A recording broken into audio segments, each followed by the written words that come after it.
Alright guys, so welcome to this video on muscle anatomy. First of all, what is muscle anatomy and why is it important? Basically, muscle anatomy refers to what each muscle consists of. So basically, every single muscle, it has different parts to them, and it is important to train each part in order to have a proportionate and good looking physique.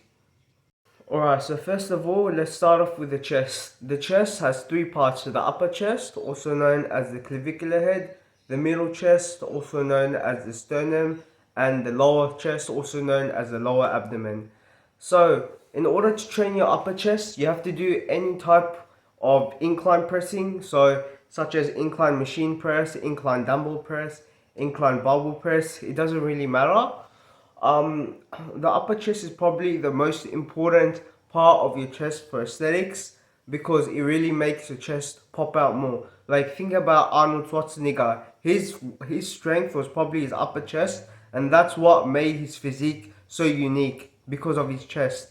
So have you seen those um pictures of Arnold doing the side chest pose where his chest full on pops out? Yeah, that's due to him training and prioritizing his upper chest more. So basically, what I'm saying is, out of the three portions of the chest, the between the upper chest, lower chest, and middle portion of the chest, it's better to train your upper chest more. Now you do also need to train the other two parts, such as the middle chest and the lower chest. So the middle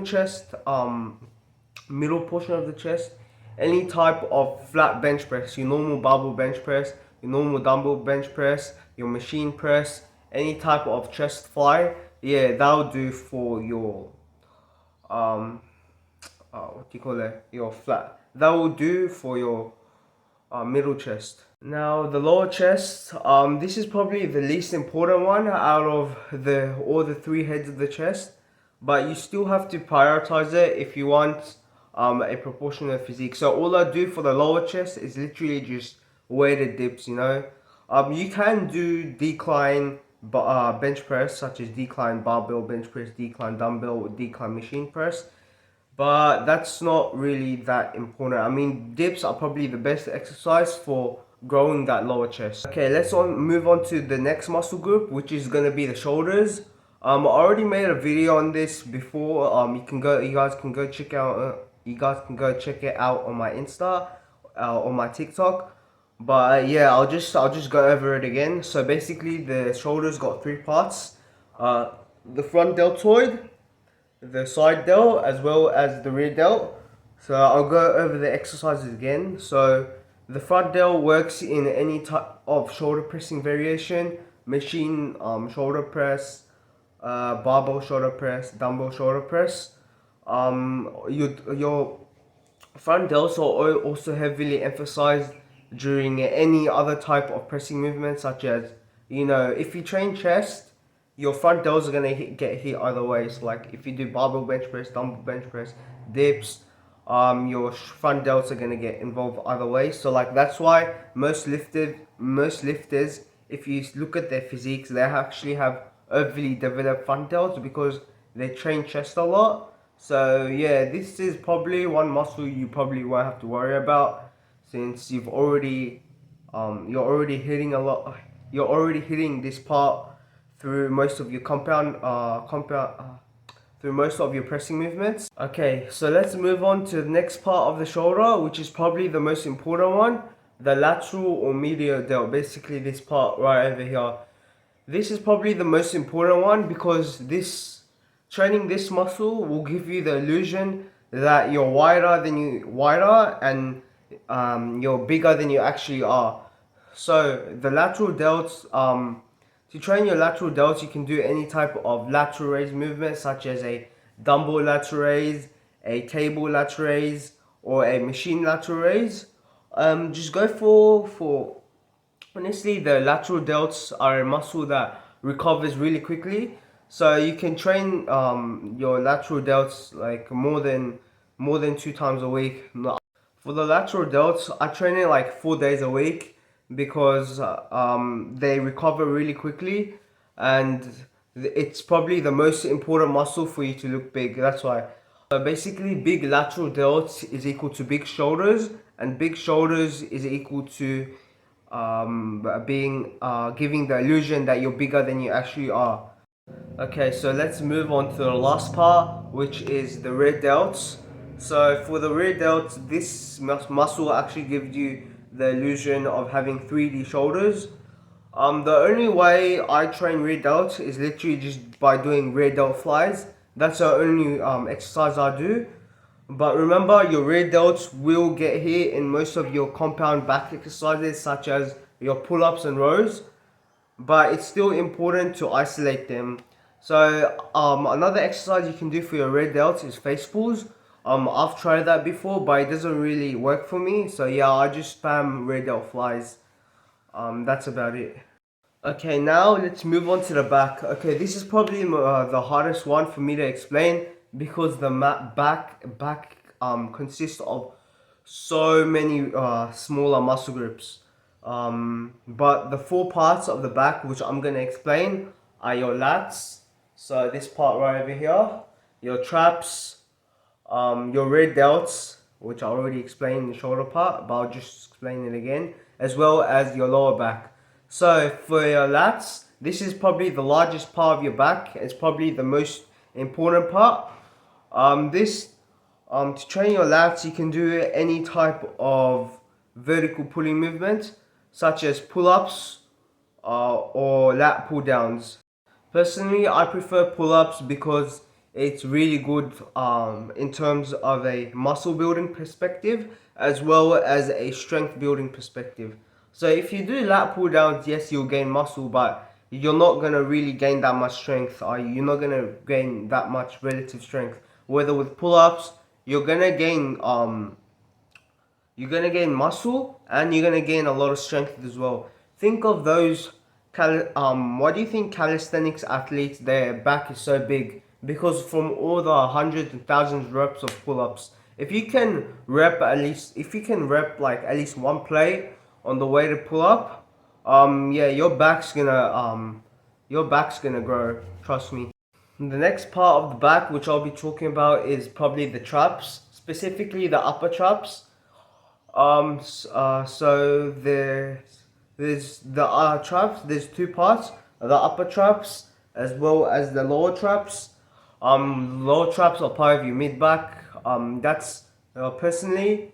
Okay, so for upper traps, you can do any type of shrug will do. So barbell shrugs, dumbbell shrugs, machine shrugs. These are gonna work your upper trap. Personally, I don't train upper traps that much because the problem with the upper traps is they give you that a bit of a sloped appearance and they don't make you seem as wide as you actually are. So I'll give you guys an example of someone with overly developed traps. You'll see that they don't look as aesthetic as they could be. So the other part of your traps, the lower traps, you can't really see it. It's like around the middle of your back. So this part of your traps work when you're doing any sort of cable row. So yeah, anytime anytime you do any type of cable row or any other rowing variation, such as even like a T-bar row, your mid back slash your lower traps are gonna get work. So the cable row is a horizontal pulling movement. So the vertical, so what I mentioned before, the pull-ups and the pull-downs, those were a vertical pulling movement.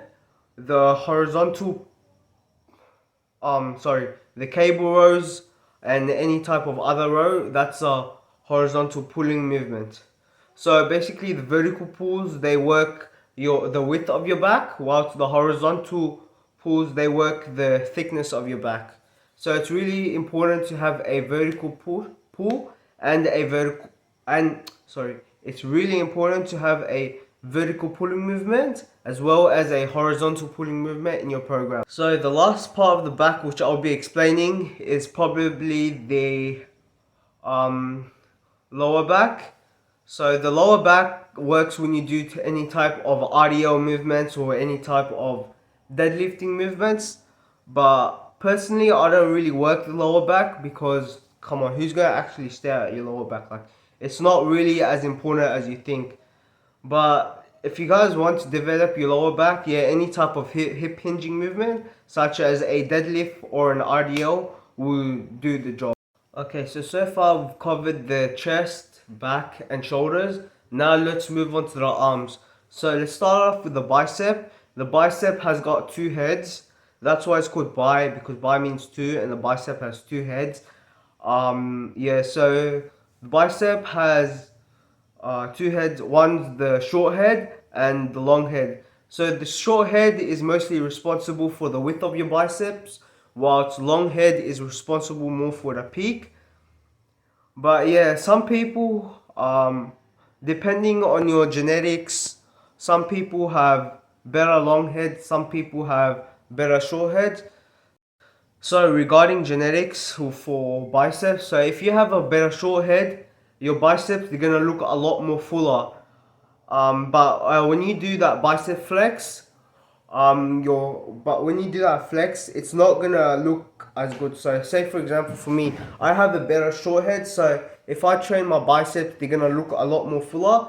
But when I actually flex, my peak doesn't go up that much because my long head is kind of underdeveloped. Whether you look at other people, their biceps, it's not as full, but when they flex, their peak, they have a much higher peak. So basically, there's a way to train your long head and your short head together. So any type of cable curl, any type of barbell curl, any type of dumbbell curl, they're going to train both the long head and the short head. But there is a way to bias each head more than the other. So if you want to bias the short head more, you train with your arms in front of your body. So any type of preacher curl will train the short head more. And in order to train the long head more, you train with your shoulders, you train with your arms behind your body. So any time of incline curls, they're going to target more of the long head. And there is a separate muscle close to the biceps, which is known as the brachialis. So the brachialis works when you do any type of hammer curl, any type of dumbbell hammer curl, any type of rope hammer curl. That's gonna target more in the brachialis.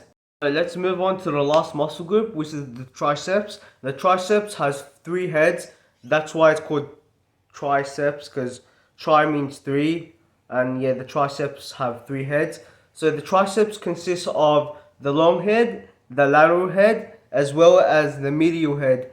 So your long head, which is probably the most important one because it's the biggest part of your tricep. So basically having a big long head means bigger triceps. So the long head's what's gonna make you look bigger from the side. So the long head works when your arms are behind your back, when you're doing any type of extension, or when you're doing any type of overhead extension, such as a cable rope overhead extension or a skull crusher. So yeah, that's gonna work your long head. Let's move on to the lateral head now. So the lateral head is what's gonna make your arms look bigger from the front. So the lateral head is pretty simple. Any type of push down, any type of rope push down, any type of V-bar push down. That's what's gonna work your lateral head. And the medial head, this is the part where, oh yeah, also for the lateral head, if you do dips, dips are also gonna work your lateral head pretty well, pretty good as well. Now the medial head, there's no real exercise to bias the medial head, because the medial head is also already getting work during your pressing movement. So if you do dips or close grip bench press, that's already targeting your medial head. So remember, all these three exercises, they work all three heads. So let's move on to the last part of the tricep, which is the medial head. So the medial head works when you're doing any type of dips or any type of any type of your pressing movements already gonna work on your medial head. So there's no specific exercise to really target the medial head. Also remember, if you're doing any type of tricep exercise, all three heads are gonna get involved. It's just that these specific exercises target a specific bias a specific part of the tricep more. So as I said, any type of overhead extension is gonna bias the long head more. Any type of push down, which is in front of your body, is gonna bias the lateral head more. So if you guys are wondering why I didn't do the legs, it's because if you guys are wondering why I didn't do the anatomy for the legs, it's because the legs, if you just do squats and leg press, then all the muscles of your legs are gonna get hit. So it's really not that important to understand the anatomy of the legs. And also another thing regarding the forearms, the reason why I didn't mention the forearms as well is because the forearms are a really small muscle group, and any type of pulling movement you do, so there's no real way to really bias the forearm. So like any type of pulling movement you do or any type of curl, that's gonna already hit most of the muscles of your forearm. So yeah, that's why I didn't really make that's why I didn't provide any extra information about the anatomy of the forearms. Okay, so that's about it. Hopefully you guys enjoyed this video, and I'll see you guys in the next one.